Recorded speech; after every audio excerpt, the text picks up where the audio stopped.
Pessoal, o áudio e o vídeo tá bom aí? Pessoal que tá postando sugestões aí, vão anotando isso pra gente reservar algumas aulas só pra parte de sugestões, senão a gente fica parando e remendando o projeto a todo momento. Depois a gente depois que a gente construir boa parte aqui do banco de dados, daí a gente vem com algumas sugestões e faz só pequenos acertos para a gente continuar. Então vão marcando aí que depois a gente vai ter aulas só para sugestões e melhorias.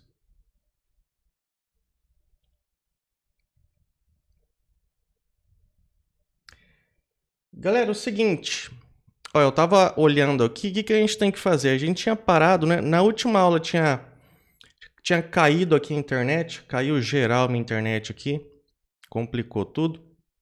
Daí eu acabei regravando a aula e coloquei lá para vocês assistir, que é a última aula que está disponível lá.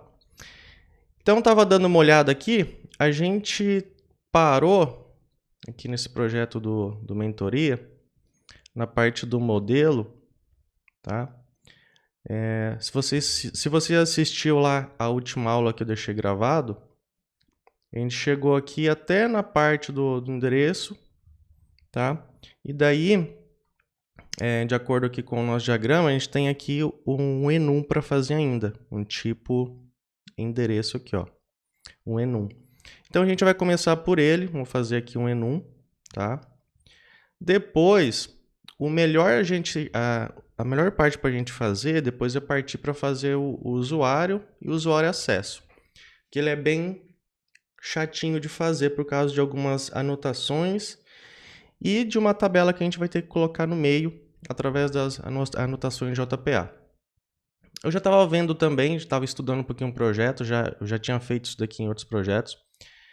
Aí vai começar um trabalho de ajuste de banco de dados, tá, pessoal? É coisa rara mesmo a gente só anotar um projeto com o JPA e não precisar mexer no banco, tá? Isso só se for um projetinho muito pequeno mesmo, que a gente não precisa colocar a mão no banco ali e fazer ajuste, tá? O projeto nosso aqui, como ele é um projeto grandinho, até médio, a gente vai começar a fazer alguns ajustes no banco de dados e daí vai entrar, por exemplo, assim, mais para frente, vai entrar a ideia, por exemplo, do Flyway, um versionador de banco, que é justamente para isso, né?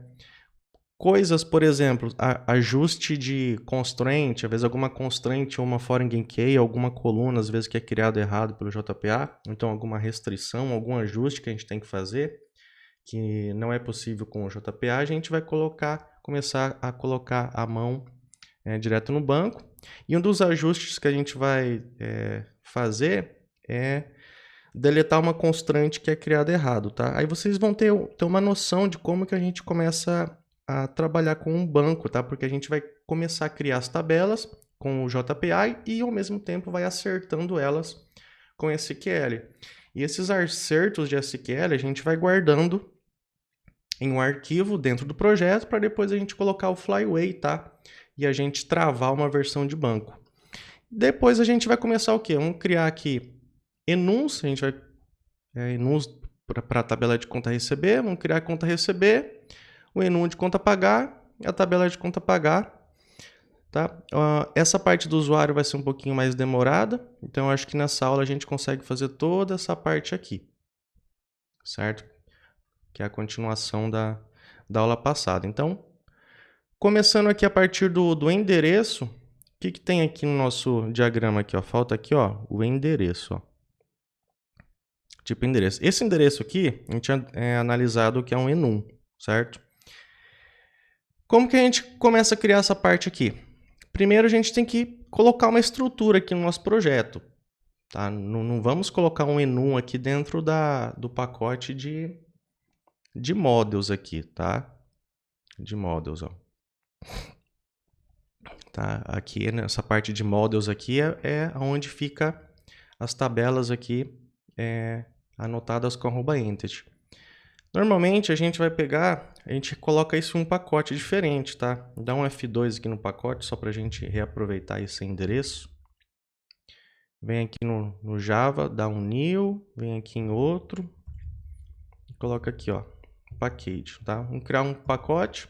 Em vez de model, se você digitar só enum, tá, gente? Ó, existe algumas palavras reservadas aqui do Java que a gente não pode criar pacote, tá? A palavra enum, por exemplo, ó, você pode ver que é uma palavra inválida. Então você pode colocar, ó, enuns, tá? Enuns. Coloca um S no final, que daí já é válido para a gente dividir isso daqui num pacote só de enuns, tá? Porque aqui já vão ter vários, que a gente vai pegar 2, 3 enuns já. Vamos ver se a gente conseguir fazer toda a parte que eu planejei para essa aula. Vai dar uns 3 enuns. Então a gente coloca em uma outra tabelinha para ficar em outro pacote para ficar bem organizado, né? Uma estrutura bem limpa. Senão a gente começa a se perder. Então, primeira coisa, vamos lá. Vamos criar aqui a parte do endereço. O endereço vai ser o tipo dele. Olhando aqui no nosso diagrama, tem um tipo endereço, que vai ser um enum. Tá? Então, só deixa eu ajustar minha telinha aqui do lado. Como que a gente cria aqui um enum? Tem muita gente que tem dificuldade na criação do enum, tá? Vamos fazer o básico dele aqui, ó. Então, dentro do pacote, botão direito, vem aqui em outro, a gente escreve assim, ó, enum. Então, eu vou colocar tipo endereço, ó, seu enum, tá? A diferença é que ele fica aqui com enum escrito em vez de classe. O enum, padrão dele, vamos definir aqui 2 tipos. A gente não fez essa análise, tá? Mas vamos aqui de cabeça aqui, vamos colocar, ó, o nome da variável aqui de enum, a gente sempre escreve em maiúsculo aqui, tá? E a descrição que vai aparecer para ele, a gente escreve normal, daqui a descrição que vai aparecer dentro na tela do sistema, tá? Aqui é a descrição que vai aparecer na tela do sistema. E isso daqui é o que vai ser gravado no banco de dados, tá? O que está em maiúsculo aqui. Né? Por quê? Por que serve o enum? Para especificar campos, tá? Por exemplo, como sexo masculino ou feminino. Então, campos que são travados, assim, campos que existem, né? Ou é cobrança, tipo, ou aberta, ou paga, ou quitada, sexo masculino ou feminino, sempre tem um enum, por quê? Porque, tipo, podem ter mais de 2, né? Pode ser cobrança, o tipo de endereço aqui pode ser cobrança, pode ter endereço aqui de entrega, por exemplo. Entrega. E pode ter, às vezes, um endereço de recado, tá? Mas no caso aqui a gente não precisa pôr. Só esses 2 aqui por enquanto. Caso a gente analise mais alguma coisa para frente, tá? Porque o pessoal tá dando um monte de sugestão, mas a gente tem que focar aqui em construir um projeto primeiro, depois a gente vai complementar com outras coisas, né? Focando aqui em construir um projeto mínimo viável. Então a gente vai deixar só essas opções aqui, né? Geralmente por quê? Vai ficar cadastrado no banco cobrança e entrega. Isso é bom para fazer SQL depois, tá? Para fazer relatório, tá? Porque daí não tem como errar. Se deixar para a pessoa escrever na tela, a pessoa vai escrever errado. Então, enum assim por exemplo, existe mais de 2, 3 opções, você coloca no enum, que normalmente é usado para o banco e para ser mostrado na tela. O enum, ele exige, pessoal, que a gente coloque um campo de descrição para ele, tá? Normalmente a gente usa para programar ele depois. A gente chama um atributo de descrição para mostrar isso daqui, ó, tá? Que está entre aspas aqui. Então a gente coloca aqui um atributo de descrição. E daí a gente cria aqui um construtor. Esse construtor aqui, ó, vai receber aqui um descrição, tá? Receber uma descrição e a gente pega o quê? O atributo aqui do enum, descrição, vai receber o valor que vai vir aqui do parâmetro. Quando tá isso daqui, basicamente o Java vai cuidar sozinho.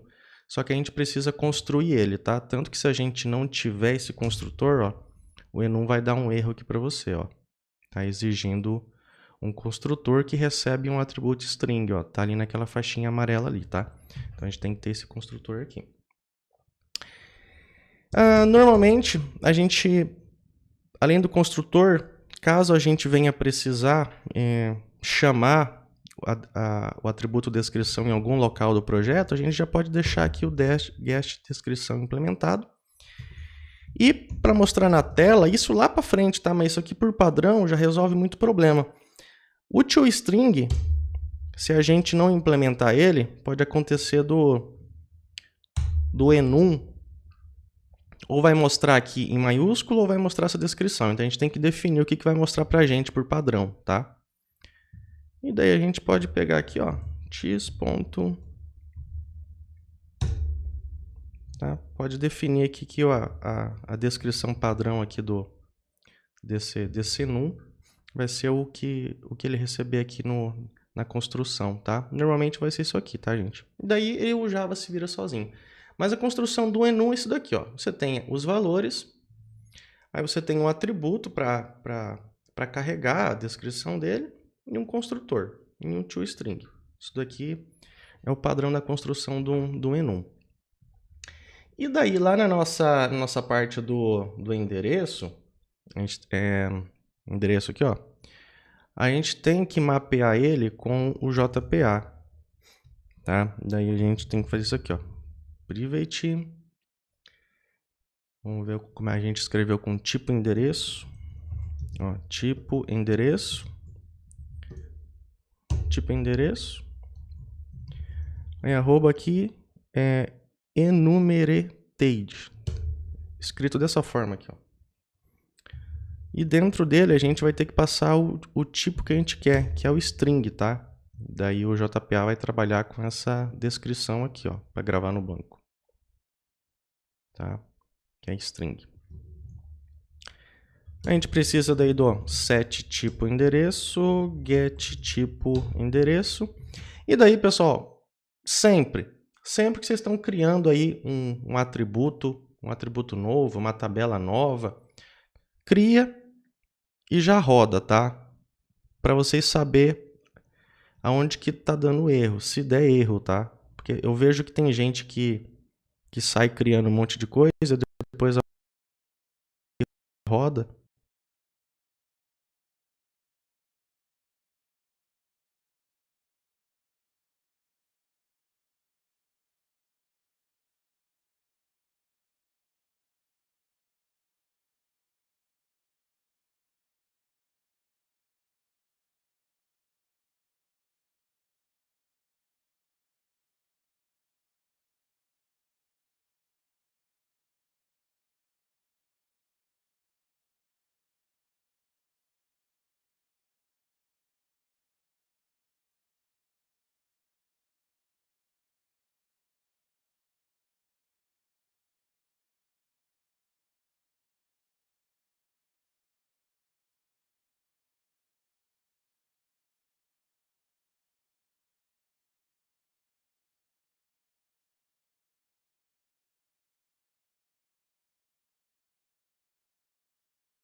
Isso aqui no desenvolvimento para ter a certeza que está tudo funcionando. Então, vai rodar de novo.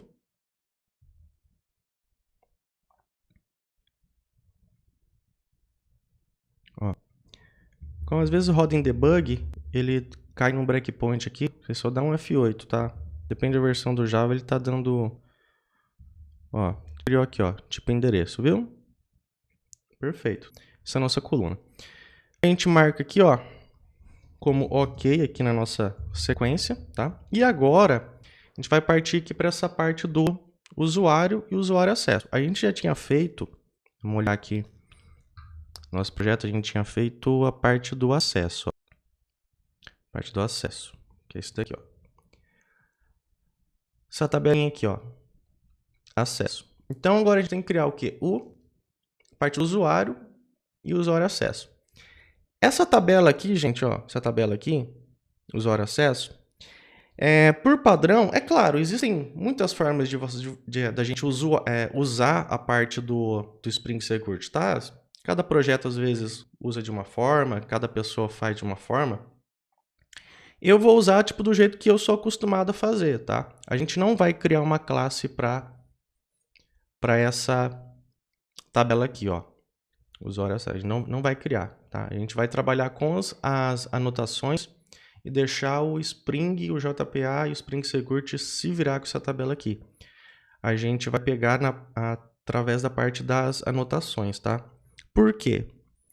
Porque o jeito que eu vou passar para vocês aqui é um jeito que funciona e eu uso. Então, é um jeito testado e aprovado já em alguns projetos que eu já fiz, tá? Inclusive a parte da EAD. Então, o que eu estou passando para vocês é o que a gente usa em um projeto real, tá? Então, daqui a pouco, porque o pessoal vai pedir assim, por que você não usou o usuário acesso de outra forma? Não, gente, porque eu estou usando do jeito que eu faço, né? Se você for ver na internet, você vai achar 10 formas de se fazer. E eu tenho que passar uma forma de se fazer. E é a forma que eu uso, tá? Então, vamos lá. Primeira coisa, a gente vai criar o usuário. A partir do usuário, ele vai criar automaticamente essa tabela aqui, ó, usuário acesso. Tá? Através das anotações, a gente vai indicar que esse usuário acesso vai ser criado automaticamente e a gente vai fazer o apontamento de chave, tá? Então, essa classe usuário aqui, usuário, e o usuário acesso. Esse daqui, ó, usuário acesso, tá? A gente vai criar a classe usuário. Dentro dela, vamos fazer as anotações que vão criar automaticamente esse usuário acesso aqui, tá? Então, vamos lá. Uma classe normal, tá? Vem aqui no modelo. Classe. Vamos lá, usuário, ó. Usuário, tá? E para a gente não ficar... Vamos só parar o projeto aqui. Para a gente não ficar, por exemplo, toda vez escrevendo @entity, table e etc. A gente já viu nas outras aulas já. Depois que você já fez uma parte do projeto, o que você vai fazer? Só copiar e colar. Tá? Vou pegar aqui o usuário, então a gente copia aqui, ó. Cuida com copiar e colar, porque vocês têm que trocar exatamente os pontos certos, tá? Então a gente vai ter entity, a tabela, usuário, sequência generator. Isso daqui é a sequência, né? Que ele vai cadastrar o usuário 1, 2, 3, 4. A parte aqui do usuário, a gente tem que implementar aqui uma interface, tá, gente? Do user details, que é isso daqui, ó. Por quê? Para o Spring Security, automaticamente ele vai se virar sozinho. A gente está utilizando recursos do Spring Security dentro do nosso projeto. Para isso, a sacada de usar um framework é isso, é você poder implementar classes e interfaces dentro dele e trazer as funcionalidades para o teu projeto, tá? E a parte do Spring, ele se usa assim. Então, a gente vai ter aqui, ó, user details. Vamos ver aqui, ó, user details, aqui do pacote Security Core. Você implementa ele. E ele vai te obrigar, clica aqui na lâmpada, ó, a implementar alguns métodos, ó. Viu? Ele te obriga a implementar esses métodos aqui, ó, que é onde ele retorna a senha, retorna o username, se o login está expirado, se está habilitado ou desabilitado e assim por diante, tá? Agora a gente vai trabalhar nessa classe aqui, que a parte de anotação dela é uma das mais complexas, assim. Eu vejo que muita gente demora para entender. Até eu demorei, quando eu fui fazer isso pela primeira vez há muito tempo atrás, deu um nó na minha cabeça, tá? Isso daqui é a receita de bolo, gente. Depois que vocês fazem uma vez, é copiar e colar, tá? O que vocês fazem com esses métodos aqui, tá, pessoal? Aqui, ó, esses métodos que tá implementado aqui, tá? A gente vai criar aqui uns atributos primeiro, depois a gente muda esses métodos aqui para retornar o valor que a gente precisa. A gente vai precisar do ID, toda tabela tem um ID, então no caso, vamos lá, ó, private long é o ID, tá? Para se tornar uma chave primária aqui, é o ID. E a gente tem que colocar aqui o generator value. É isso, é isso. A estratégia que a gente vai usar aqui é uma sequência. E o gerador aqui de primary key, né? É esse daqui, ó. Tá? Que a gente definiu ali no sequence generator aqui da classe. Pronto. Agora, basicamente, o que a gente precisa, isso é padrão, a gente precisa, ó, login, senha. E a gente tinha definido esse data atual da senha aqui, porque um dos participantes definiu para notificar o usuário para ele trocar uma senha de vez em quando, tá? Então a gente precisa de uma data. Então a gente vai colocar aqui private string login senha e a data. Vamos usar o date aqui, ó, data atual senha. Quando é data, a gente usa esse temporal aqui, do tipo date aqui, tá? E agora, um usuário, ele tem uma lista de acesso, tá? Isso daqui, ó. Um usuário, ele tem uma lista de acessos aqui, ó. Um usuário tem uma lista de acessos, tá? Então, por quê? Aqui é obrigatório a gente implementar essa lista, até porque essa lista aqui, ela vai ter que criar essa tabela associativa automaticamente, através das anotações, e a gente precisa ter uma lista aqui de acessos para o Spring Security ele carregar automaticamente quando fizer login e já autenticar de acordo com as regras que a gente vai definir mais para frente. Então, a gente precisa fazer isso aqui, ó. Lista.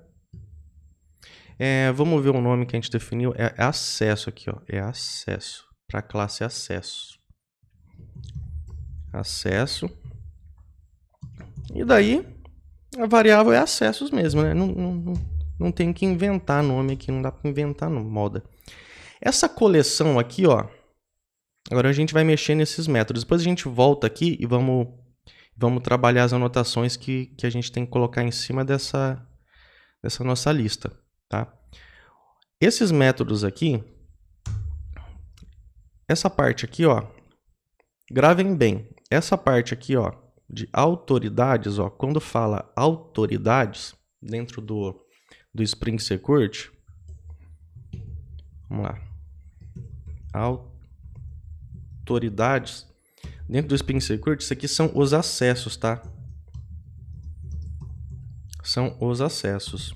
Ó, ou seja, vocês vão ver na documentação do Spring Security, se vocês forem pro Google pesquisar, vocês vão ver assim, ó, role, por exemplo, que são papéis, ó, papel, acesso, autoridade, é a mesma coisa. Papel, acesso, autoridades, é basicamente isso daqui, ó, por exemplo. Ou então perfil, alguns falam, né? Ó, admin, por exemplo, se for um admin, tá? Ou então, por exemplo, aqui, ó, role, secretário, tá? Role aqui, por exemplo, financeiro, é isso daqui, tá? É que demora, Quando você está trabalhando com os frameworks assim, tem muito nome assim que a gente demora para associar, para a gente entender o que, que é. Mas basicamente, como a gente está implementando recursos aqui do Spring Security, o que, que a gente vai retornar aqui nesse get autoridades aqui, ó. A gente vai pegar o acessos, ó. Tá? E como que ele consegue entender isso daqui? Porque o acesso, a gente está implementando essa interface aqui, ó. Tá? Então aqui ele retorna uma coleção de classes que implementam essa interface aqui de segurança de autoridades do Spring Security.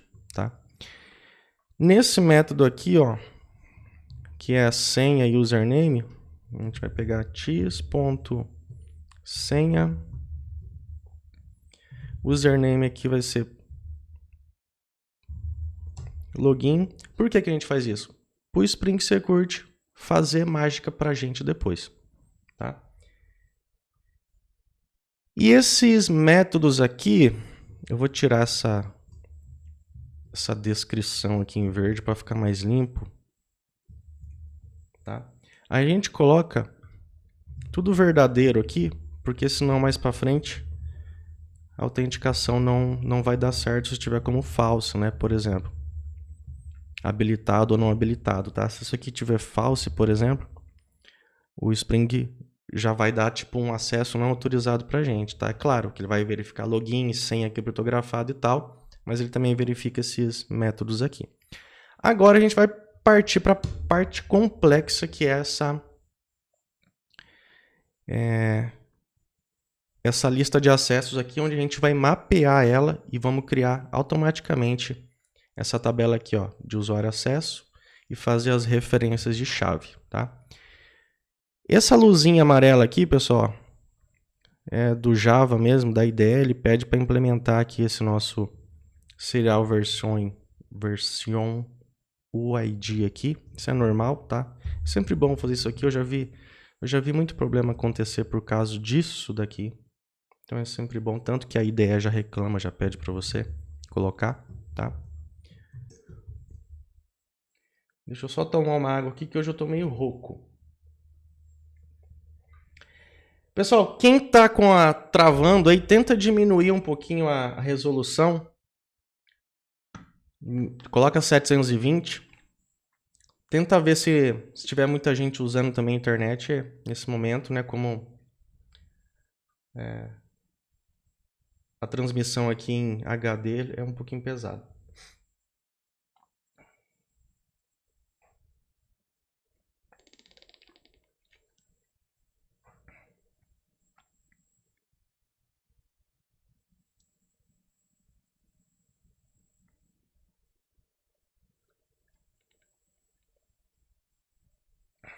Eu vou ler aqui algumas dúvidas aqui, por exemplo. Wellington, por que não fazer toda a criação das tabelas no banco? Porque a nossa intenção aqui é aprender o JPA. A mágica do JPA do Spring Data, tá, é você mapear as classes e criar o banco automaticamente. Essa é a mágica que vocês precisam para o mercado de trabalho. Depois, o banco mesmo, vocês vão aprendendo com o tempo. Se no caso fosse para criar todo esse diagrama aqui direto no banco, eu faria, no caso daí, o foco ia ser diferente. Ia ser um curso de banco de dados extremo, no caso. Então, mais para frente, a minha ideia é criar um curso de banco de dados, focado no banco de dados. Então, em vez da gente criar esse diagrama aqui com as classes mapeadas, se fosse um curso com foco em banco de dados, eu criaria direto dentro do banco, tá? Com SQL puro. Então, assim, é o foco do curso. O foco do curso aqui é ensinar o JPA, o Spring Data. Então, por isso que a gente está anotando as classes e criando no banco automaticamente.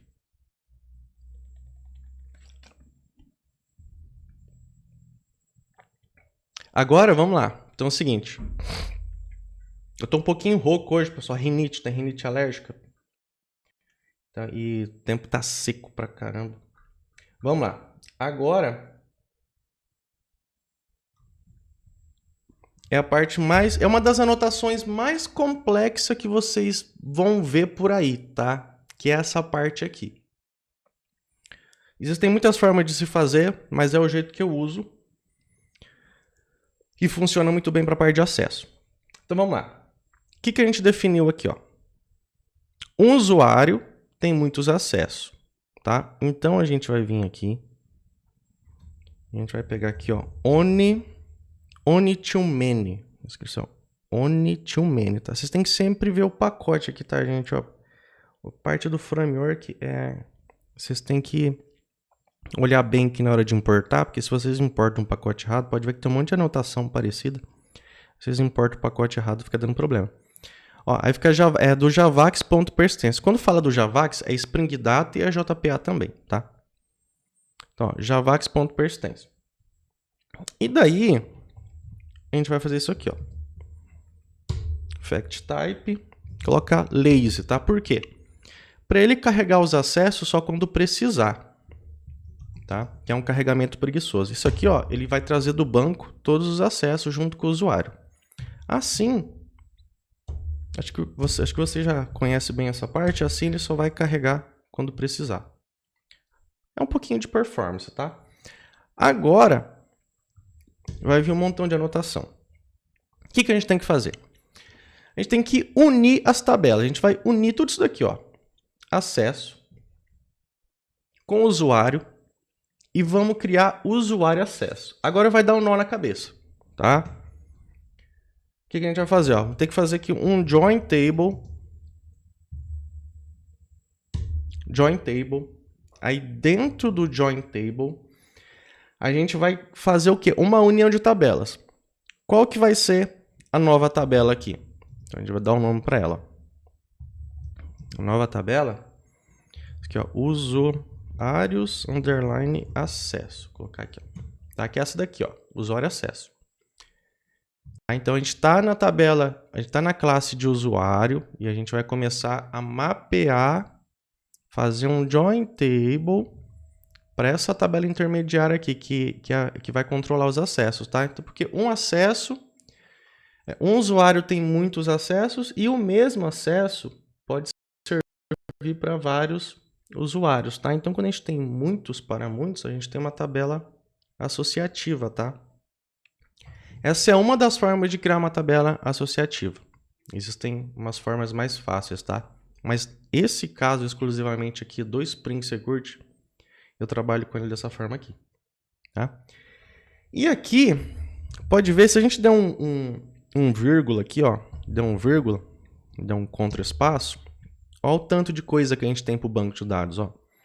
A gente tem catálogo do banco, tem foreign key, tem índices, tem chave estrangeira inversa, join columns inverso, esquema, constraint, que é a restrição, tá? E assim por diante. O que a gente precisa para essa parte aqui? A gente vai definir aqui, ó, uma unique constraint, tá? E daí agora a gente tem igual, aí entra uma outra anotação aqui dentro. Aqui uma outra anotação que é unique constraint. Vamos ver se é isso do pacote Javax. Isso. Tem que cuidar para não errar, porque daí a hora que a gente for rodar vai dar pau. A gente pode confundir a anotação. Unique constraint. E daí a gente abre outras chaves aqui. E daí a gente vai definir as colunas. Ó, pode ver que ele recebe um array aqui. O que acontece? A gente vai ter essas colunas aqui, ó. Usuário ID, apontando para o usuário, e acesso, apontando para o acesso, tá? Então a gente vai criar, aqui no caso, como ele recebe um array aqui, então a gente tem que criar um array aqui, ó. Tem que criar um array. Então daí a coluninha, que é no caso essa daqui, ó, usuário ID, ó. Usuário underline ID, esse vai ser o nome dela. Então esse join column aqui, essa linha aqui, ó, ele vai criar essa tabela, vai criar essas colunas, tá? Essa tabela com essas colunas. Tem que dar um vírgula aqui agora também, vírgula. Daí é o acesso, vou colocar entre aspas. Ó, é o acesso underline ID. Vamos ver. Isso, tá certo. E daí, Aqui, o pessoal se perde muito porque as vírgulas aqui, ó, definem atributos, tá? Desse join table. Então, para a gente separar e colocar um outro atributo, a gente tem que vir aqui, ó, depois, ó, vírgula. Aí a gente definiu aqui as propriedades. Aí aqui depois, ó, da vírgula. Vamos colocar aqui para baixo para não ficar muito grande. E a gente vai dar um name, tá? Para esse conjunto aqui, ó, tá? Eu nunca vou poder, tipo, repetir o mesmo acesso para o mesmo usuário, senão vai ficar linhas repetidas e vai dar problema, tá? E essa restrição aqui a gente vai dar um nome para ela, que depois a gente vai ver, depois que criar no banco, vocês vão ver como é que vai ficar. É que se a gente rodar agora, não tem como... Ele não vai criar. Então a gente tem que terminar de anotar, rodar, para depois a gente entender. Então fica um unique acesso user, tá? Esses nomes aqui, pessoal, esses nomes vocês que dão, tá? Só tem que fazer as referências certo. Então a gente está criando essa tabela associativa, as colunas, uma restrição, e daí, vou colocar aqui vírgula, a gente vai começar a unir aqui, tá? Vamos apontar aqui essas colunas para cada uma dessas tabelas. O usuário, vamos botar para o usuário, o acesso, vamos apontar para o acesso, tá? Então a gente vem aqui, a gente coloca join column igual arroba aqui join, vamos achar a anotação certa aqui, join column,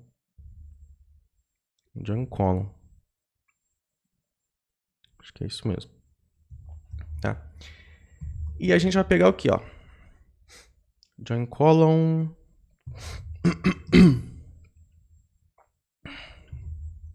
vamos ver aqui, o que a gente tem de atributo aqui?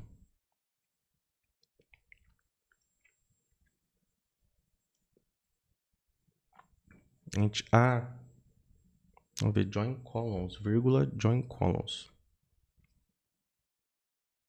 Aqui se a gente errar, a gente não consegue ter os atributos certos, tá? O que a gente vai fazer? Aqui a gente tem column definition, no label, referência com name.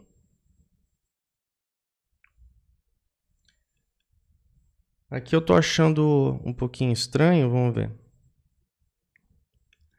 Aqui se eu não me engano, uma vez, eu lembro que era por causa de uma versão, vamos ver, parece que ele não mostrava. Aqui, ó. Sabia que tinha alguma coisa estranha. Ó, olha só que doido, pessoal. Ele aqui, ó. Viu que ele não mostra um name? Ele não tem um name aqui. Não tem. Só que a gente precisa dele. E se a gente escrever, daí ele encontra. Tá? É umas coisas que faz a gente se atrapalhar às vezes. Então a gente vai ter o que, ó? Usuário underline ID. Tá? O que é? Usuário underline ID, ó, essa coluna aqui, ó. Usuário underline ID. Tá? Vai fazer uma referência para o ID da tabela usuário, tá? Tabela, vírgula. E aqui, ó, esse unique, o que ele faz? Eu posso sim cadastrar aqui vários acessos para o mesmo usuário. Então aqui nessa tabela, eu posso repetir o código do usuário aqui nessa tabela. Eu posso ter aqui, tipo, 5 tipos de acesso para o usuário 1, tá? Então eu posso repetir. Então eu tenho que colocar aqui que ele não pode ser único aqui, então eu coloco falso, tá? E daí eu tenho que definir, eu vou colocar aqui para baixo porque tá ficando grande. Aí depois desse unique, tem mais um atributo aqui que vai ser uma foreign key, que é uma chave estrangeira também. Porque se a gente não fizer isso, ele vai criar uma chave estrangeira com um nome sequencial bem estranho, tá? Então a gente está dando um nome para essa chave estrangeira aqui. Esses conceitos básicos, pessoal, esse conceito básico assim tem lá no curso do Formação em Java Web, tá? Então, porque a mentoria aqui é uma coisa mais avançada. Então a gente vai pegar aqui, vamos dar um nome. Aqui ó. A gente encontra de novo aquele problema de que ele não acha um name, ó. Tem que colocar um name. E olha lá, agora ele acha, ó. Viu? Usuário underline FK, que é uma chave estrangeira. E o tipo aqui, que é uma restrição, tá? É uma constante, que é uma restrição aqui. Uma de chave, tá? Que ele aponta para outra tabela. E daí, fora do join table aqui. Então a gente tem, como que a gente vê isso, ó? Deixa eu só ver se eu tô certo aqui. Então, fora aqui do join table aqui agora. Vamos ver se é isso mesmo.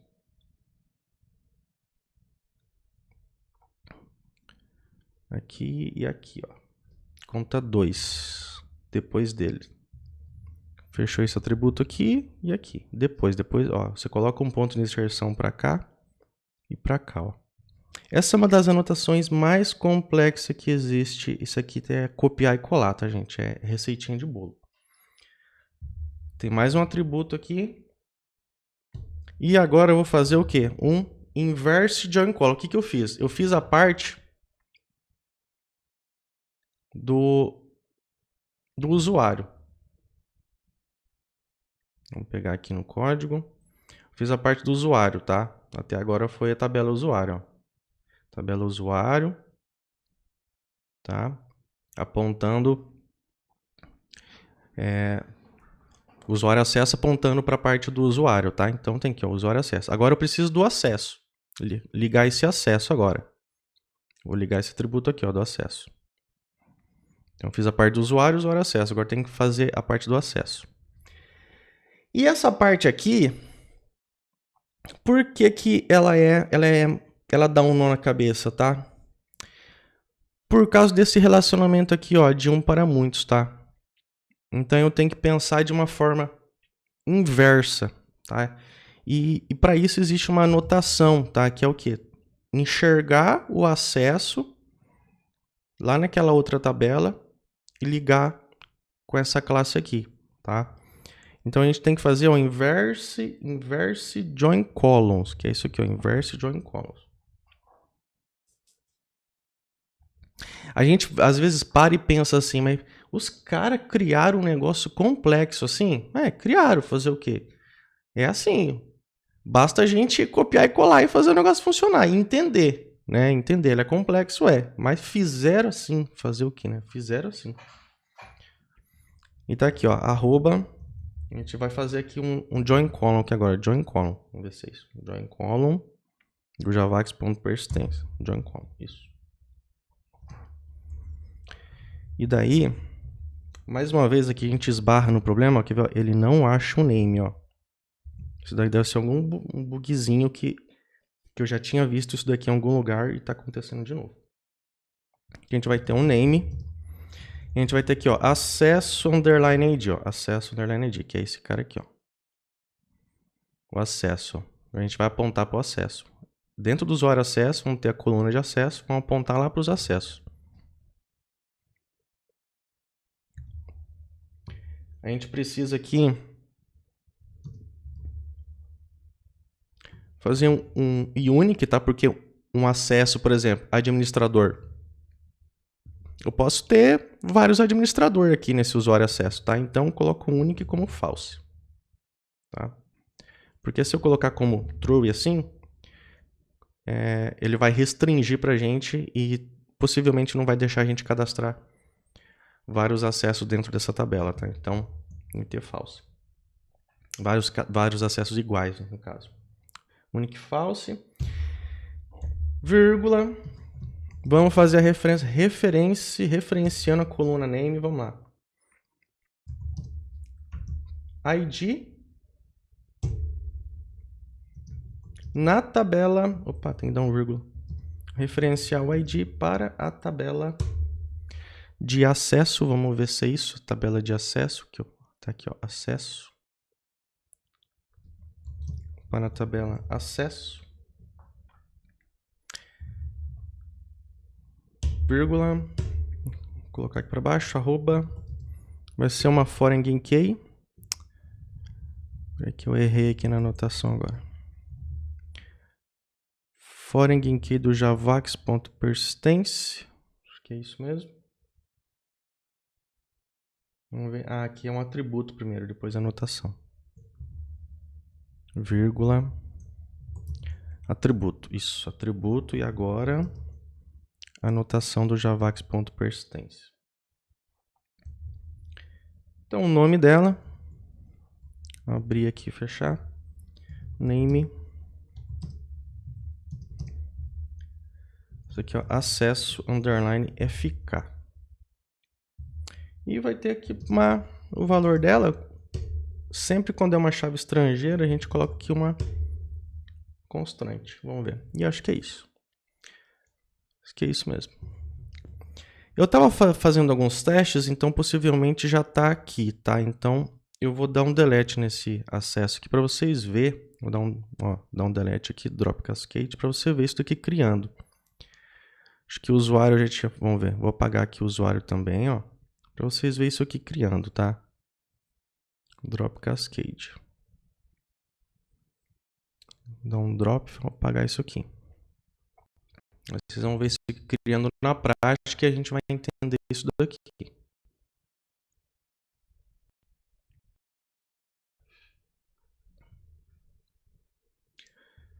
Torcer para não dar nenhum erro aqui.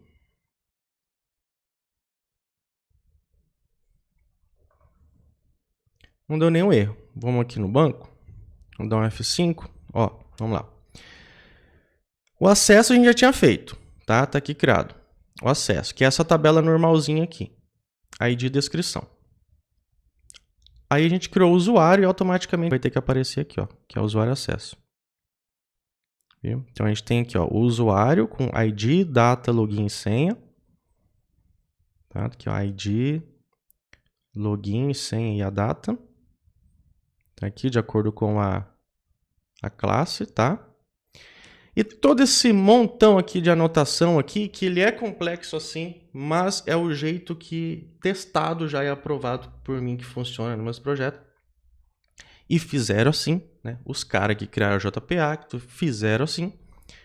Então, desse montão de anotação aqui, vocês vão levar um tempo sim para entender, porque dá um nó na cabeça. Eu já tive que desenhar isso daqui às vezes para entender, mas eu vou tentar explicar para vocês. Basicamente, a gente tem o quê? A classe de usuário, tá aqui, ó, o usuário. E daí, essas anotações, ó, a gente fez o quê? Um join table. Esse join table é união de tabelas. Então, a gente deu um nome para essa tabela aqui, ó, usuários acessos, que ela foi criada automaticamente, ó. Usuários acesso, ó. Viu? Eu vou tentar alternar aqui para mostrar para vocês, ó. Então, usuários acesso, ó. E daí ele criou o quê? Uma restrição com essas duas colunas aqui, ó. Aí aqui a gente tem a restrição, ó. Único acesso, ó, unique, tá vendo? A gente não vai poder repetir colocar uma linha duplicada, por exemplo, usuário 1, administrador, tipo, linha duplicada, duas vezes, cadastro repetido, tá? Essa restrição aqui, ele vai impedir isso, ó. Então a gente fez, ó, um unique com essas duas colunas aqui, ó, que foi isso daqui. E aqui é o nome que ela se tornou. Aqui está o nome. Aqui eu consigo aumentar para vocês, ó.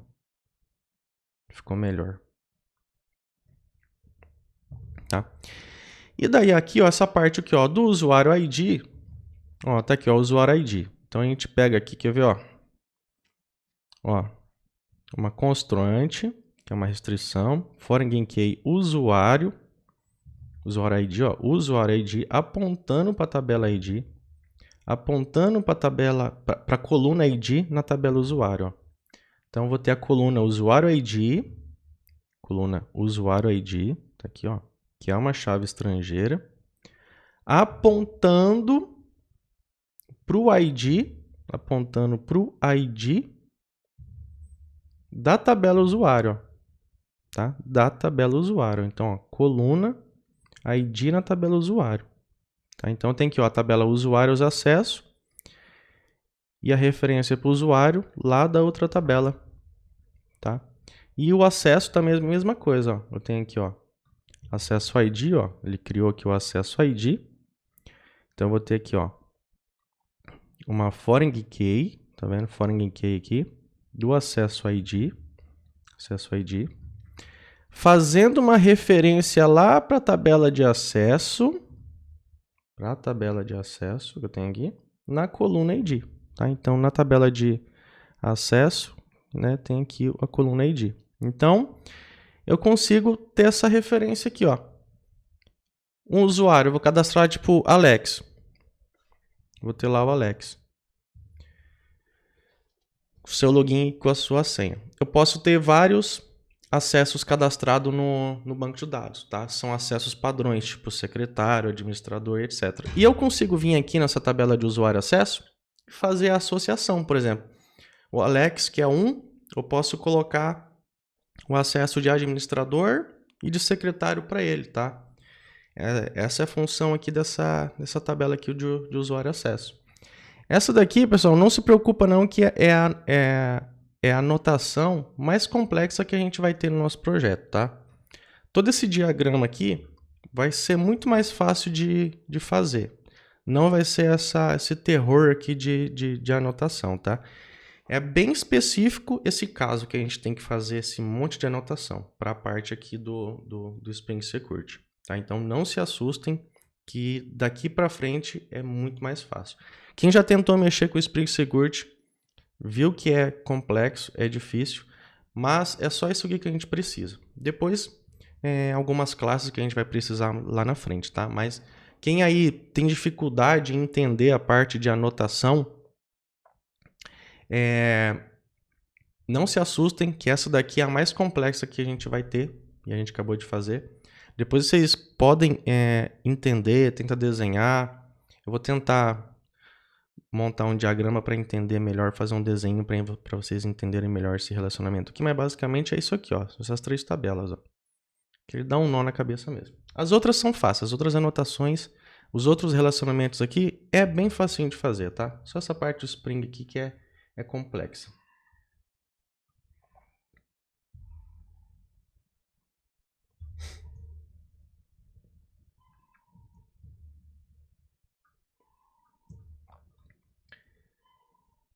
Deixa eu ver aqui. Vamos ver aqui no chat. Deixa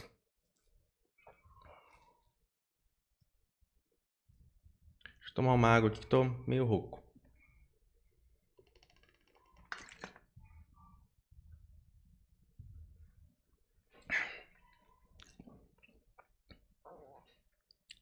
Isso. Aqui, deixa eu ler aqui. Leonardo, aqui basicamente estamos criando as colunas na tabela e colocando as referências. É isso mesmo, tá? Porque a função disso daqui, tipo, o framework, tipo um JPA no caso, é um mapeamento objeto relacional. Então a gente mapeia os objetos e ele vai criando a tabela. Mas essa daqui é a mais complexa, tá? Isso daqui, depois, a gente, mais para frente, eu vou mostrar algumas dicas de banco de dados. A gente vai pegar toda essa estrutura aqui, a gente vai melhorar ela. E quando a gente for trabalhar tipo com o Flyway da vida, a gente vai travar, tipo, essa constante que ela criou aqui, ó, por exemplo, ó, isso daqui, ó, a gente vai ter que retirar isso daqui. E a gente vai ter que definir daí, tipo no Flyway. Vai iniciar o projeto pela primeira vez, o banco está sendo rodado pela primeira vez, e vamos retirar, por exemplo, essa constante aqui, ó, com esse monte de chave, isso daqui não pode ter. Então aqui, a partir daqui, a gente vai sim começar já a manipular o banco e a gente vai ter um arquivo de versão no banco mais para frente, tá?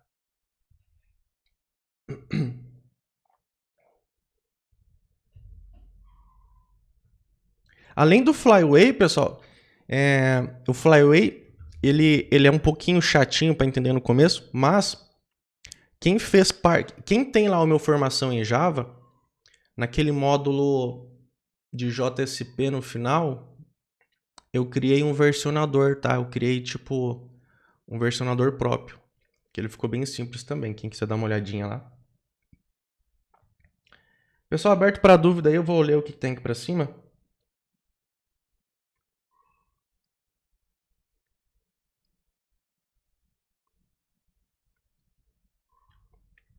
Tiago França, essa criação automática pode ser considerada uma má prática?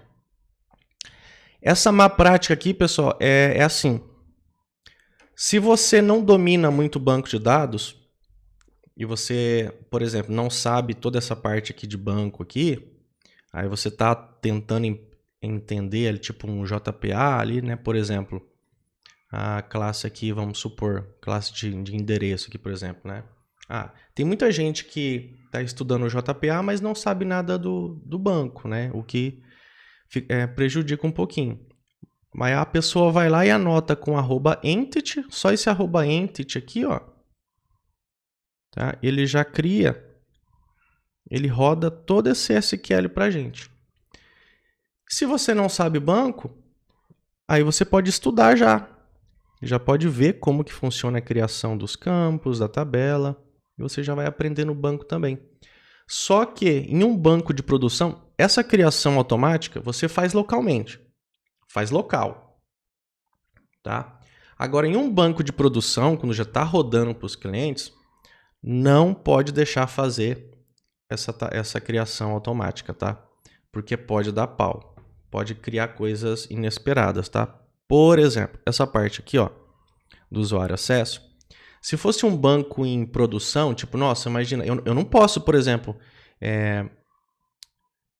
deixar o JPA, o Spring Data, o Hibernate criar automaticamente as colunas lá no banco de dados da IAD, da plataforma. Não pode. Porque vai que dá uma merda, vai que dá uma caca. E me cria coluna errada, daí o projeto vai parar, entendeu? Então, assim, localmente eu deixo criar automático. Mas aí para subir no projeto, no servidor, para os clientes, aí entra, por exemplo, um Flyway da vida, para ele rodar certinho o SQL que a gente quer, do jeito que a gente quer. Com os ajustes, com as correções que a gente precisa, tá?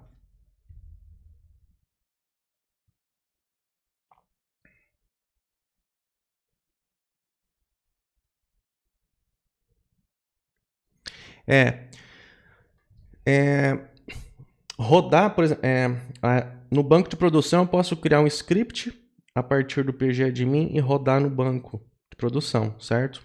No caso, a cada nova versão de projeto, no caso, ó, vamos pegar aqui, por exemplo, como que funciona, para vocês entenderem essa parte aqui. A cada alteração que a gente vai fazendo, tipo, a gente vai fazendo manutenção no projeto, a gente vai precisando mexer no banco. Então aqui no caso, ó, você vai criando um arquivo de sequência, ó. Por exemplo, fiz uma atualização ontem, aí eu precisei mexer no banco, precisei fazer um update, precisei fazer um delete para essa nova versão da EAD funcionar, por exemplo. Aí na semana que vem eu preciso fazer uma nova atualização. Aí se eu precisei mexer em SQL, ó, a gente vai criando versões, ó, tá vendo? De SQL para cada nova versão do nosso projeto, tá?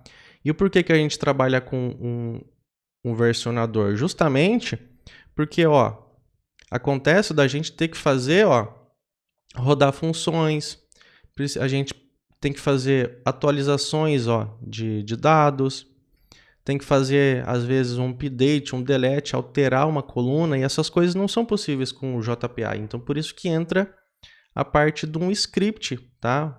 Criação de funções. Então, a gente vai mantendo arquivos, ó, e quando a gente sobe a versão lá no projeto, ou você roda manual, que é um perigo, para isso que existe, por exemplo, um Flyway, tá? Ou então a gente coloca um Flyway para ele rodar certinho para a gente. Tá? Então, a cada nova versão do projeto, se a gente precisa mexer no banco, a gente vai mantendo scripts, né? Normalmente a gente coloca uma versão aqui e uma data para a gente saber.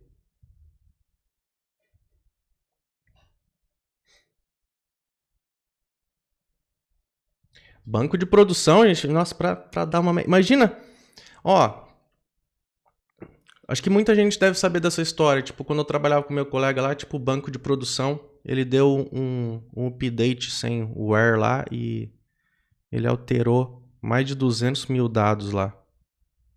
Então é muito perigoso.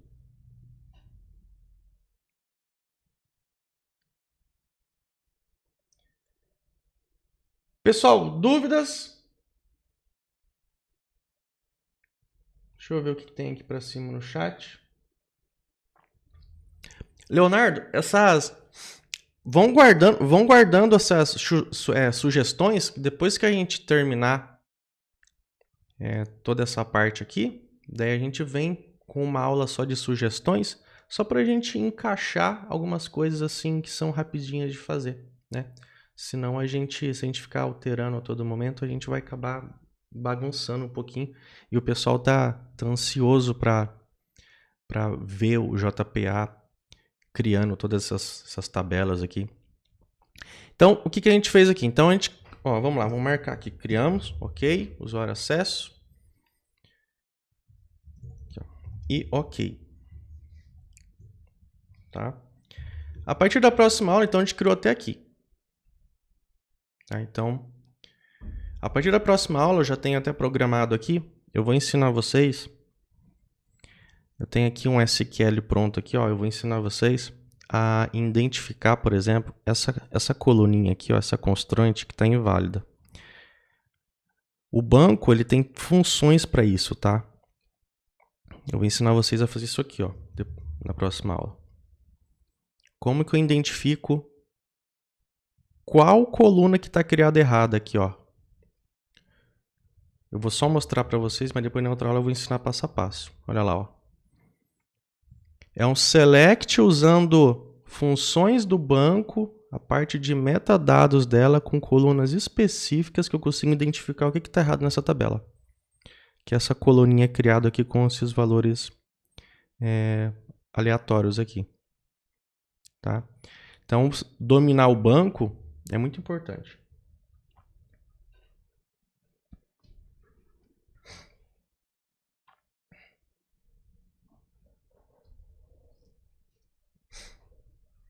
Não, essa parte, não, esse daqui é o nome dessa constante. É o nome dessa constante que essa parte da anotação aqui, ele não conseguiu definir e, na verdade, o que eu identifiquei é que ele não está respeitando isso daqui, ó. Esse unique aqui, ó. Ele não está respeitando isso daqui. Então, se o framework não está fazendo o que a gente quer de uma forma correta, o que às vezes acontece, a gente tem que vir aqui no banco, tá? Que no caso é esse acesso aqui, ó. Quer ver, ó? É esse aqui, ó. Esse unique aqui, ó, do acesso, ó. Esse unique, ó. Ele não está respeitando, tá? Ele não poderia criar esse unique aqui, ó. Porque eu coloquei como false. Então o framework não está respeitando. Então, aí vem o nosso conhecimento de banco, tá? Que é o quê? Com essa funçãozinha aqui, ó, que eu vou ensinar para vocês na próxima aula, que é o quê? Conhecimento do próprio Postgres, tá? A gente consegue identificar qual que é essa constante para a gente depois apagar ela, porque ela vai dar problema para a gente. E são coisas da programação. Pessoal, é isso? Não, ainda bem que a internet hoje não caiu, né? Mas também depois de umas 10 aulas foi cair a primeira live, né? Mas são coisas que acontecem. Pessoal, é isso? Alguma dúvida? Tá de boa, né? Tranquilo. Posso encerrar então?